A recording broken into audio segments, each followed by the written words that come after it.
नमस्कार, आरण्य किचनमध्ये आपलं स्वागत आहे। आज मी बनवणार आहे तांदळाची खीर। त्यासाठी इथे एका बाउलमध्ये 2-3 चमचे तांदूळ 1 तास पाण्यामध्ये भिजत ठेवलेले आहेत। अर्धी वाटी खोबरे मिक्सरला बारीक करून घेतलेले आहे। अर्धी वाटी साखर, 2-3 चमचे तूप आणि काजू बदामाचे छोटे छोटे काप। कढईमध्ये तूप टाकलेलं आहे। तुपामध्ये काजू व बदाम हलके असे फ्राय होईपर्यंत परतणार आहे।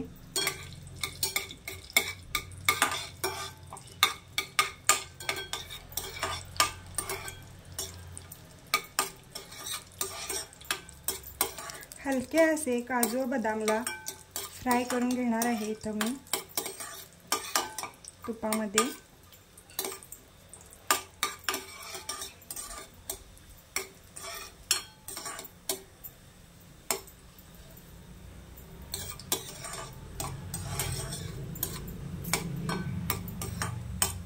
त्यानंतर इथं मी अर्धा लिटर दूध यामध्ये घालणार आहे।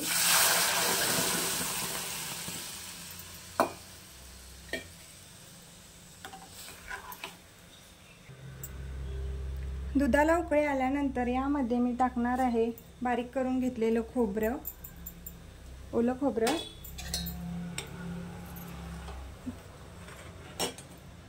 अर्धी वाटी साखर,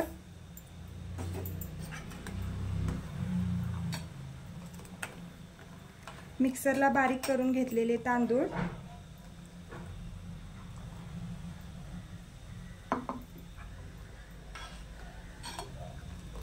आणि चवीनुसार मीठ, थोडं चिमूटभर मीठ।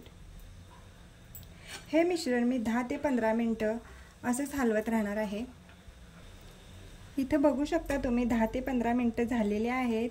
खिरीला किती छान टेक्स्चर आलेला आहे। अशा पद्धतीनं साधी आणि सोपी तांदळाची खीर तयार झालेली आहे। अशा पद्धतीनं साधी व सोपी खायला चविष्ट अशी तांदळाची खीर तयार झालेली आहे।